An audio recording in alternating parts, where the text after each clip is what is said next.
Hello बच्चों, पीके chemistry classes में आपका स्वागत है। बच्चों, आज हम क्लास 10th थे, अगला टॉपिक पढ़ेंगे। तो अगला टॉपिक क्या है, आइए देखते हैं अगला टॉपिक क्या है। Organic compound.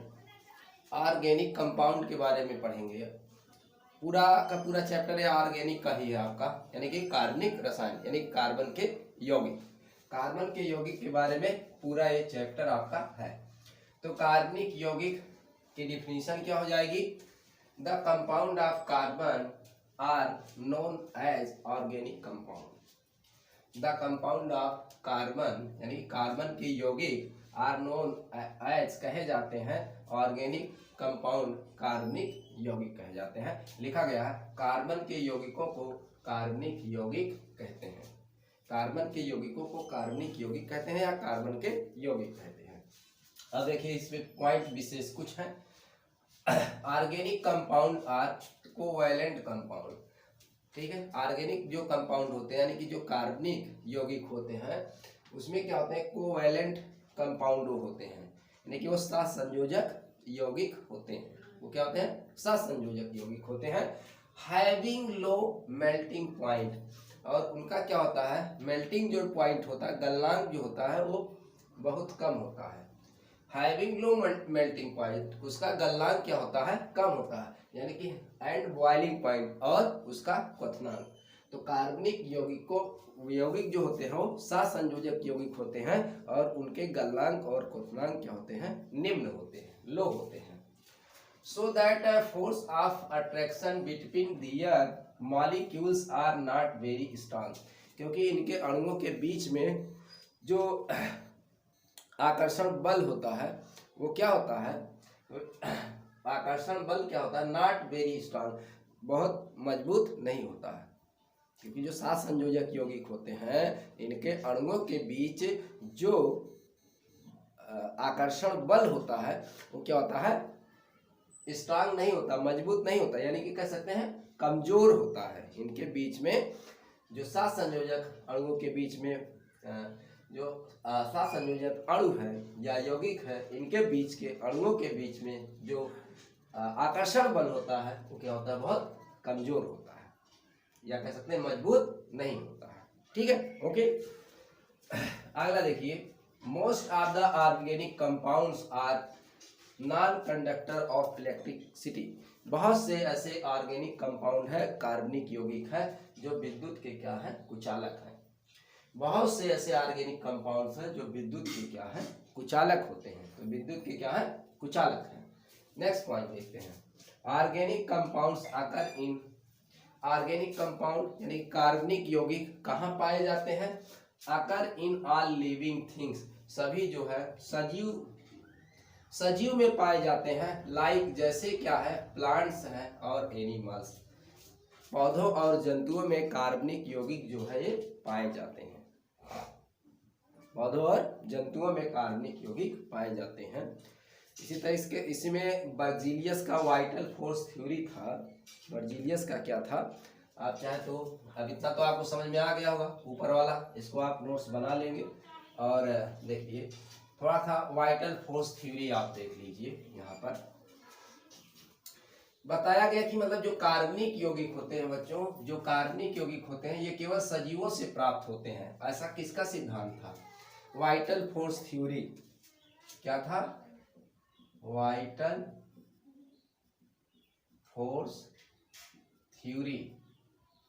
Vital force theory यानी कि इसको कहते हैं हिंदी में बच्चों जड़ शक्ति सिद्धांत, जड़ शक्ति सिद्धांत। तो वाइटल फोर्स थ्योरी जो है यानी कि जड़ शक्ति सिद्धांत जो है बच्चों, इसका मानना है, यानी कि इस सिद्धांत का मानना है। इस सिद्धांत को किसने दिया था, बर्जीलियस ने। किसने दिया था इस सिद्धांत को, जो है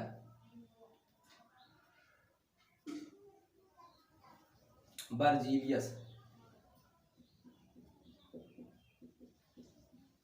इस सिद्धांत को, जड़ शक्ति सिद्धांत को किसने दिया था, बर्जीलियस ने दिया था। वाइटल फोर्स थ्योरी, तो वाइटल फोर्स थ्योरी का मानना था, यानी कि बर्जीलियस का मानना था, जितने भी कार्बनिक यौगिक मिलते हैं, नोट लिख लेंगे आप, जितने भी कार्बनिक यौगिक प्राप्त होते हैं, कार्बन के यौगिक प्राप्त होते हैं, वो सजीवों से प्राप्त होते हैं। और इसके स्रोत मुख्यतः कौन है? प्लांट हैं, पौधे हैं, ठीक, और जंतु हैं। इसके एनिमल और प्लांट इसके क्या है? स्रोत है, इन्हीं से प्राप्त किया जा सकता है। और इनका मानना था कि अकार्बनिक पदार्थ से कार्बनिक पदार्थ को नहीं बनाया जा सकता, है ना, यानी कि अकार्बनिक पदार्थ से, यानी कि खनिजों से कह सकते हैं, अकार्बनिक पदार्थ से कार्बनिक पदार्थ यानी कि कार्बनिक यौगिक को नहीं बनाया जा सकता, इनका मानना था। ठीक है, इसका मानना था बर्जीलियस का। इनके जैसा कि सिद्धांत का मानना था कि कार्बनिक यौगिक केवल जीवों से, सजीवों से ही प्राप्त होते हैं, पेड़ पौधे और जंतुओं से। इनका मानना था अकार्बनिक पदार्थ से कार्बनिक पदार्थ को नहीं बनाया जा सकता, यानी कि जो खनिज है हमारे प्रकृति में पाए जाते हैं, अकार्बनिक पदार्थ है, उनसे हम कार्बनिक पदार्थ को बना नहीं सकते हैं। बट बच्चों, इनके ही शिष्य बोहलर ने, कौन थे?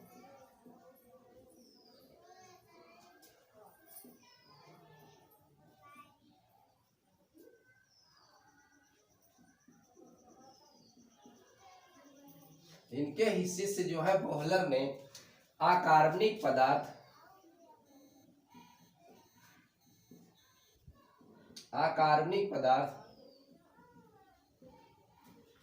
अमोनियम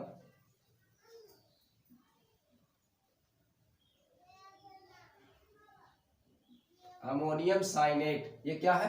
अकार्बनिक पदार्थ है। अमोनियम साइनेट अकार्बनिक पदार्थ है। इन्होंने क्या किया? इसको हीट किया, गर्म किया, तो देखा कि क्या बनता है? यूरिया, NH2CO NH2, यूरिया बना। क्या बना? यूरिया। तो बच्चों, यूरिया है क्या? ये कार्बनिक पदार्थ है। क्या है? कार्बनिक पदार्थ है, या कह सकते हैं कार्बनिक यौगिक है। अभी बर्जीलियस का सिद्धांत यही कहता था, अकार्बनिक पदार्थ से हम कार्बनिक पदार्थ को नहीं बना सकते। लेकिन बच्चों, बोहलर ने, जो इनके शिष्य थे, इन्होंने अमोनियम साइनाइड, जो कि एक क्या है? अकार्बनिक पदार्थ है, ये इसको गर्म किया, तो इन्होंने प्राप्त क्या किया? यूरिया। और यूरिया आपका क्या होता है? कार्बनिक पदार्थ होता है, कार्बनिक यौगिक होता है। तो बच्चों, यहीं से अब अकार्बनिक से कार्बनिक यौगिक बना लिया गया। और बर्जीलियस का मानना था कि हम अकार्बनिक पदार्थ से कार्बनिक पदार्थ को नहीं बना सकते हैं, केवल जीवों से ही कार्बनिक पदार्थ को प्राप्त कर सकते हैं।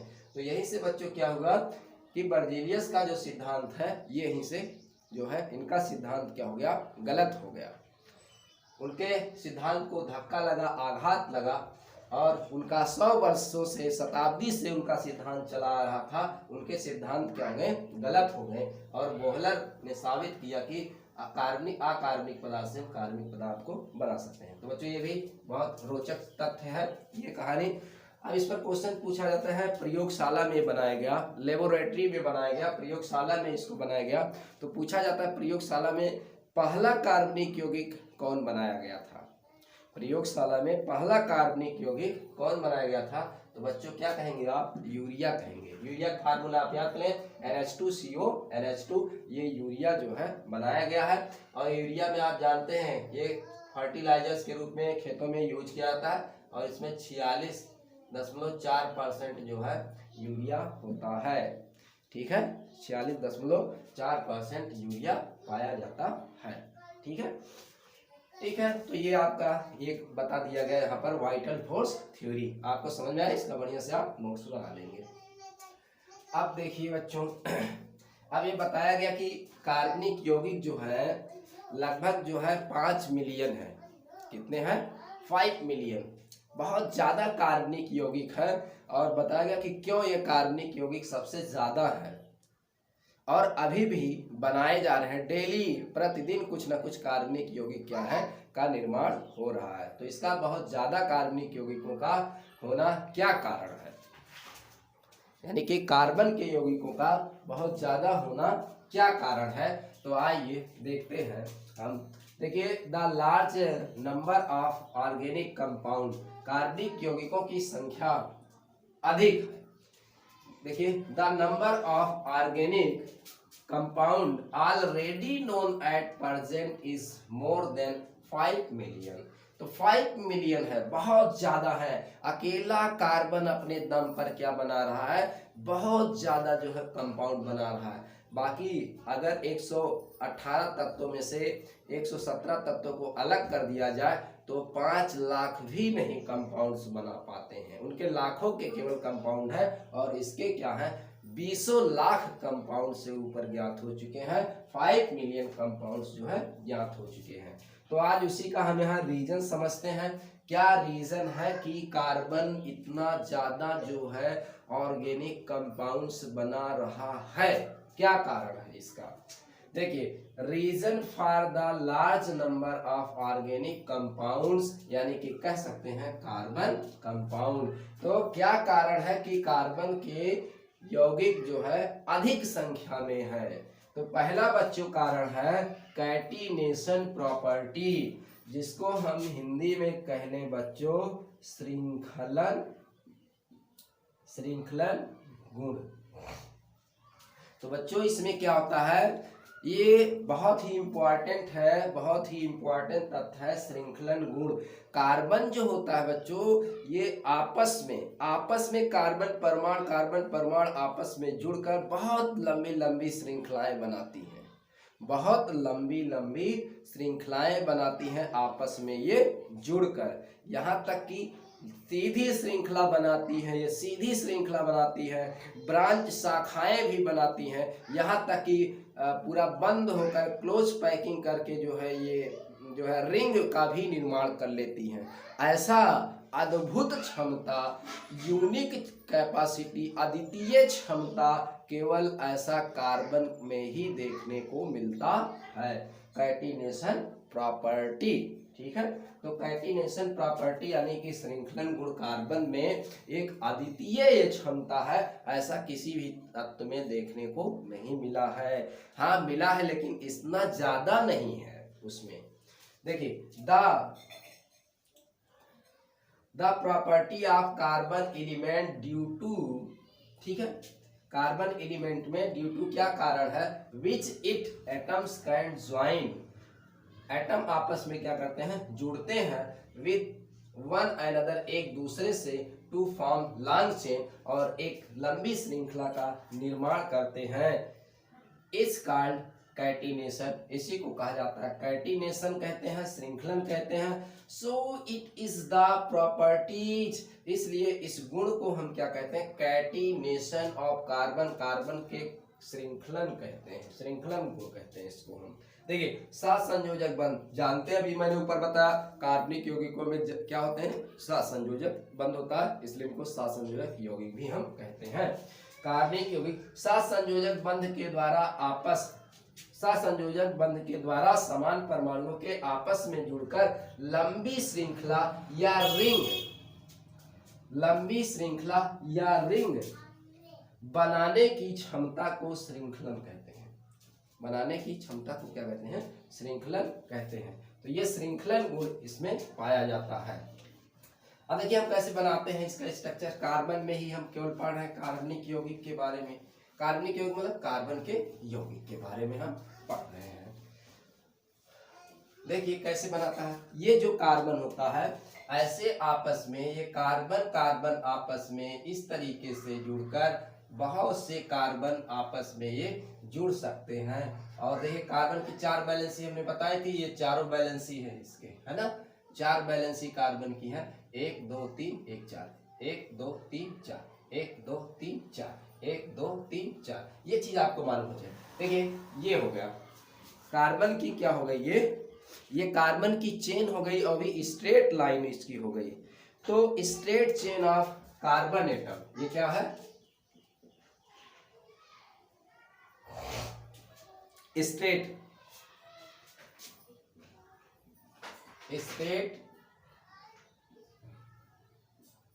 Chain of carbon atoms. तो ये कार्बन चेन के बीच में क्या है, ये क्या है, अभी कार्बन कार्बन सीधा जुड़ा हुआ है, तो जब सीधे जुड़े होते हैं तो उसको हम कहते हैं straight chain of carbon atom, यानी कार्बन परमाणुओं की क्या है, सीधी श्रृंखला है। अब इसी श्रृंखला में बच्चों क्या हो, अगर क्या हो किसी कार्बन से और कोई कार्बन इधर उधर आपका जुड़ जाए इस तरीके से, तब आपका इसको आप क्या कहेंगे कि इसकी ब्रांच आ गई है, इसकी शाखा इसमें हो गई है, इसमें इसकी क्या हो गई है, शाखा आ गई है इसमें, इसको हम कहते हैं branch chain of carbon atom, branched chain of carbon atoms, है ना। ये बच्चों अगर इसमें क्या जाए, कार्बन कार्बन की क्या बन जाए, इस तरीके से ऐसे एक रिंग बन जाए, मतलब एक छल्ला इनका बन जाए, ऐसे एक रिंग बन जाए, देखिए इस तरीके से भाई 1 2 3, इस तरीके से इसमें क्या बन जाए, एक छल्ला इसमें क्या हो बन जाए।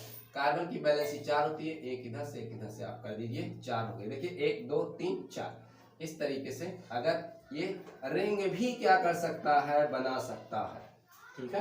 तो ये इसमें क्या होती है, कार्बन में शाखा बनाने की, सीधी श्रृंखला बनाने की और रिंग बनाने की अद्भुत कला, अद्भुत क्षमता इसके अंदर होती है, ठीक है। तो ये सभी चीजें जो है कार्बन क्या कर सकता है, बना सकता है। ऐसा प्रॉपर्टी अन्य एलिमेंट्स में बहुत कम ही देखने को मिलता है, ठीक है। तो पहला क्या हुआ, श्रृंखला गुण बढ़ाता है इसलिए, ठीक है। दूसरा हम प्रॉपर्टीज की देखते हैं, दूसरा टेट्रावैलेंसी, कार्बन की जो संयोजकता होती है टेट्रावैलेंसी होती है। दूसरा क्या है, दूसरा इसका जो है टेट्रावैलेंसी, ठीक है, यानी कि 4 और संयोजकता। तो कार्बन की 4 संयोजकता होती है, यह भी अद्भुत क्षमता इसकी है। कार्बन में 4 संयोजकता होती है, इसमें 4 संयोजकता इसमें पाई जाती है। तो 4 संयोजकता होने की वजह से भी क्या करता है, ये बहुत से ढेर सारे इसके कंपाउंड हैं। तो कार्बन की अधिकतम संयोजकता जो होती है वो 4 होती है। ये 4 संयोजकता होने की वजह से भी क्या करती है, ये बहुत जो है इसके कार्बनिक यौगिक जो है ज्ञात है। और कार्बन कार्बन के साथ तो ये जुड़ता ही है बच्चों, लेकिन कार्बन कार्बन जो है आपस में क्या बना सकते हैं, द्विबंध भी बना सकते हैं, यह भी क्षमता इसमें होती है। कार्बन कार्बन आपस में क्या हो सकते हैं, त्रिबंध भी बना सकते हैं, यह भी क्षमता इसमें होती है। और कार्बन आपस में दूसरे अन्य तत्वों के साथ भी क्या हो सकते हैं, जुड़ सकते हैं। कार्बन जो होते हैं दूसरे अन्य तत्वों के साथ भी क्या हो सकते हैं, जुड़ सकते हैं। कार्बन जो है नाइट्रोजन के साथ भी क्या हो सकता है, जुड़ सकता है। तो कार्बन कार्बन आपस में तो जुड़ते हैं द्विबंध त्रिबंध, और जो है अन्य ऑक्सीजन सल्फर जैसे नाइट्रोजन के साथ भी ये जुड़ जाते हैं। तो इसमें ये अद्भुत क्षमता इसमें ये पाई जाती है, ठीक है। तो बढ़िया देखेंगे ये सभी चीजें। तो दूसरा कारण क्या है, कार्बन के अधिक यौगिकों का होने का दूसरा कारण क्या है, कार्बन की 4 संयोजकता का होना।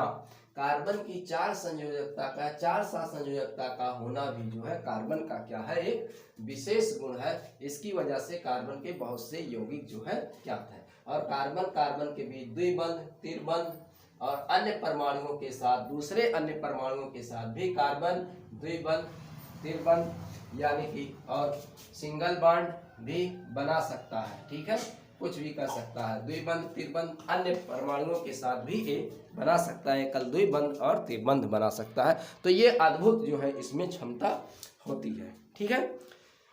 तीसरा रीजन हम देखते हैं। तीसरा रीजन क्या है इसका, कार्बन का आकार बहुत छोटा होना।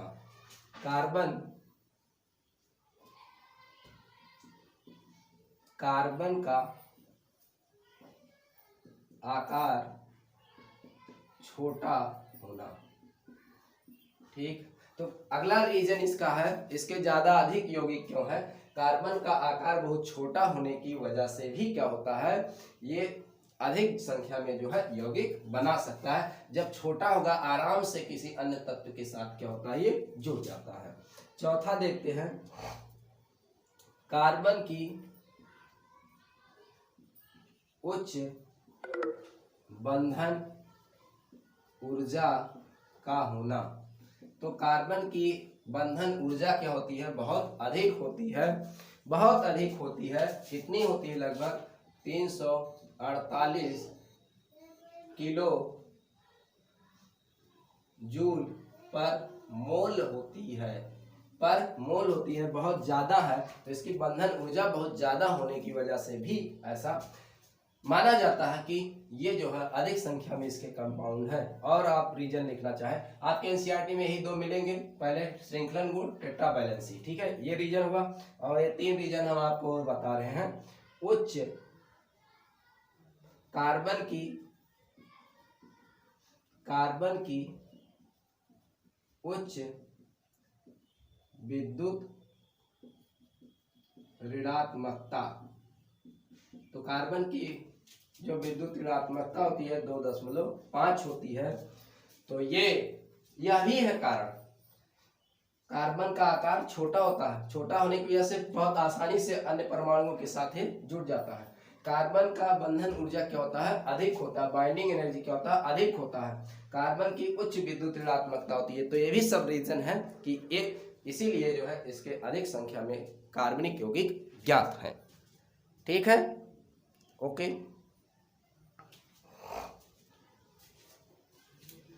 अब हम देखते हैं बच्चों हाइड्रोकार्बन्स देखेंगे हम। हाइड्रोकार्बन्स ज्यादातर जो कार्बनिक यौगिक आपके हैं ये हाइड्रोकार्बन्स के रूप में पाए जाते हैं, लेकिन अन्य हाइड्रोकार्बन्स के भी जो है व्युत्पन्न यौगिक हैं। इसके हाइड्रोकार्बन से बने हुए, जैसे ऑक्सीजन के साथ जुड़ जाए हाइड्रोकार्बन आपका, सल्फर के साथ, नाइट्रोजन के साथ, तो उसके व्युत्पन्न यौगिक कहलाएंगे।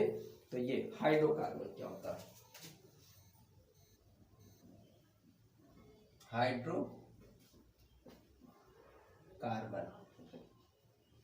हाइड्रोकार्बन किसे कहते हैं, कार्बन और हाइड्रोजन से मिले यौगिकों को, मिलकर बने यौगिकों को हम क्या कहते हैं, हाइड्रोकार्बन कहते हैं। इसको हाइड्रोकार्बन कह लीजिए, हाइड्रोकार्बन्स कह लीजिए, हम कहते हैं।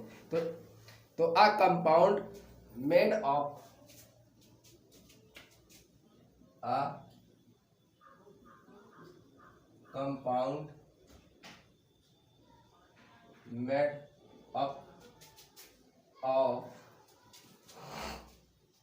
हाइड्रोजन एंड कार्बन,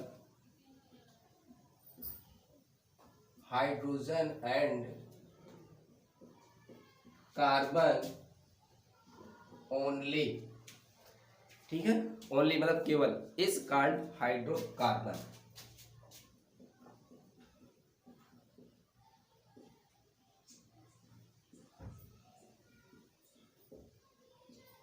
हाइड्रोकार्बन, ठीक है। हाइड्रोकार्बन का मतलब ही बच्चों होता है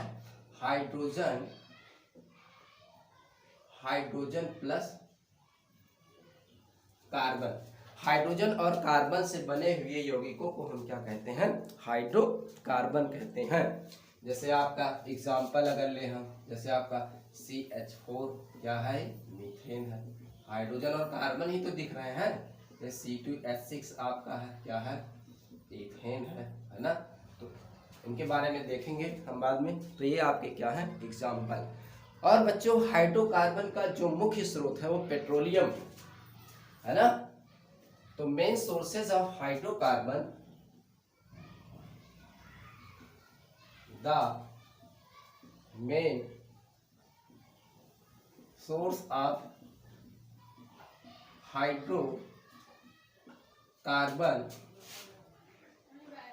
कार्बन्स आर पेट्रोलियम। तो पेट्रोलियम है हाइड्रोकार्बन का, हाइड्रोकार्बन इज लगा दीजिए। तो main sources of hydrocarbon is petroleum. तो पेट्रोलियम जो होता है, पेट्रोलियम के जो उत्पाद मिलते हैं वहां पर हाइड्रोकार्बन के क्या है, स्रोत जो है आपके पाए जाते हैं। अब ये टाइप ऑफ हाइड्रोकार्बन्स,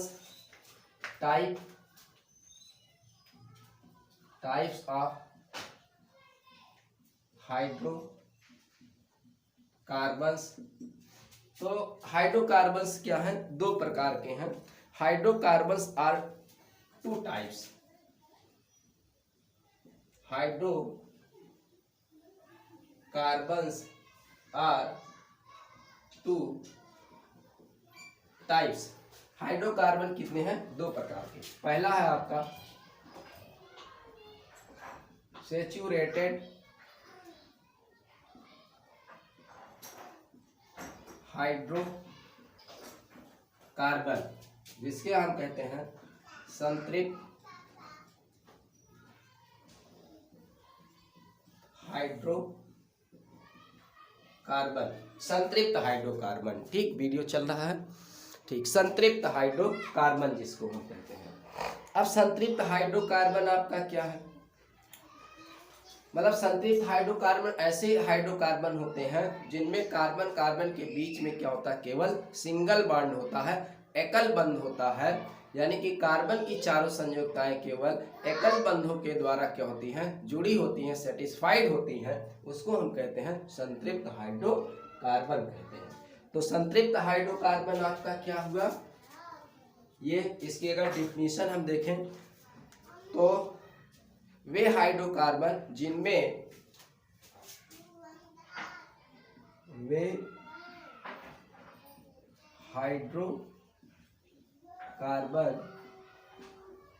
जिनमें कार्बन कार्बन के मध्य केवल एकल बंध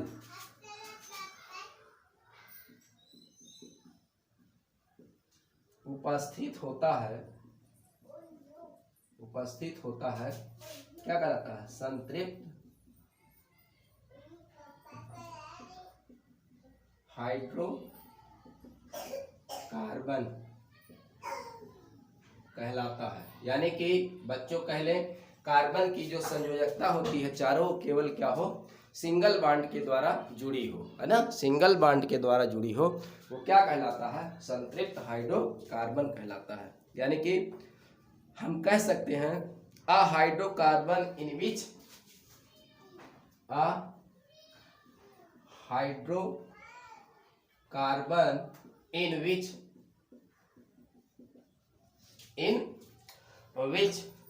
the carbon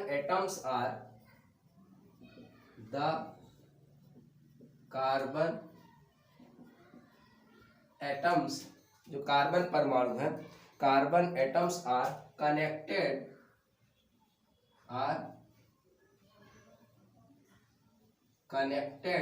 कनेक्टेड मीन्स जुड़े हो, connected by only single bonds,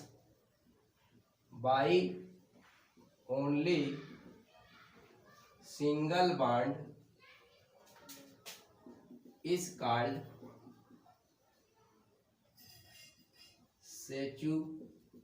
saturated hydrocarbons। ठीक, a hydrocarbon in which the carbon atoms are connected by only single bond is called saturated hydrocarbons। ठीक है, जिनमें क्या हो, अब संतृप्त हाइड्रोकार्बन्स होते कौन है, इसका एग्जाम्पल क्या है, आपके एल्केन। क्या है, एल्केन श्रेणी के। तो alkane is a saturated hydrocarbons.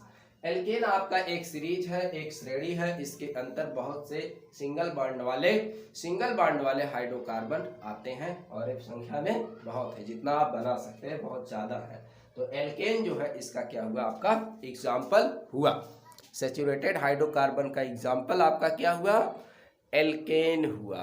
ठीक है, एल्केन आपका ये हुआ। ठीक है, तो अब हम अगले वीडियो में, नेक्स्ट वीडियो में एल्केन के बारे में पूरे डिटेल इसमें हम देखेंगे। अभी तो आपका संक्षिप्त हाइड्रोकार्बन हमने आपको बता दिया क्या होता है, और फिर आगे एल्केन के बारे में पूरी जानकारी लेते हैं। वीडियो आपका लंबा हो जाएगा, तब तक के लिए धन्यवाद। Okay, bye bye.